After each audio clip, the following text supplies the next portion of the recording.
15 दिसंबर 1971 की दोपहर न्यूयॉर्क में अक़वाम मुत्तहिदा का हेडक्वार्टर खामोश था, मगर सलामती काउंसिल के कमरे के अंदर जज्बात का एक लावा उबल रहा था।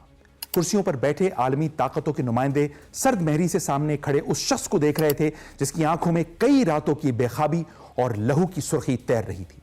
ये पाकिस्तान के 33 साल नायब वजीर आजम और वजीर खारजा जुल्फकार अली भुट्टो थे, जिनका वतन उस वक्त बारूद के धुएं में घिरा हुआ था और सरहद पार से आने वाली खबरें रूह को छलनी कर रही थी।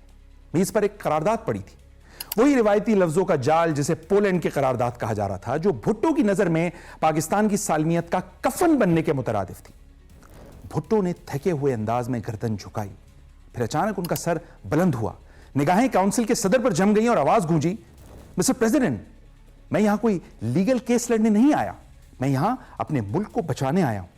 मेरी कौम पुकार रही है, मेरा मुल्क टूट रहा है, मैं यहां अपने वक्त के एक एक लम्हे को जाया होता देख रहा हूं। आप लोग यहां महज कानूनी नुक्ते निकाल रहे हैं जबकि वहां इंसान मर रहे हैं। उनके लहजे में गुस्सा और कर्ब इस कदर शदीद था कि हॉल में मौजूद सिफारतकारों के हाथ रुक गए। उन्होंने लरसते हुए हाथों से मेज पर पड़ी वो करारदाद उठाई और उसे हवा में लहराते हुए कहा कि आपको अपनी ये करारदादें मुबारक हों। आपकी सलामती काउंसिल एक तमाशा है, मेरी कौम बाहर सड़कों पर लड़ रही है और आप यहां कागजों से खेल रहे हैं।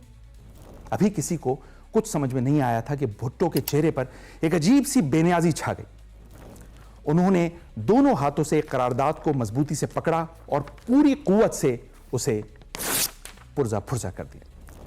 इसके बाद उन्होंने अपनी फाइलें समेटी, कुर्सी को एक झटके से पीछे किया और बगैर मुड़े लंबे लंबे डग भरते हुए हॉल से बाहर निकल गए। यह महज एक वॉकआउट नहीं था, एक शिकस्ता दिल लीडर का दुनिया के जमीर पर एक जोरदार तमाचा था। यह सुकूते ढाका यानी 16 दिसंबर से ठीक एक दिन पहले का वाक़या है, जब मशरकी पाकिस्तान की सूरत हाल इंतहाई नाजुक हो चुकी थी और भारतीय फौजें ढाका के करीब पहुंच चुकी थी। इसी इस्तराब के आलम में भुट्टो साहब ने सलामती काउंसिल के सामने वो यादगार एहतजाज रिकॉर्ड करवाया था कि जिसके विजुअल्स आज भी यादगार माने जाते हैं।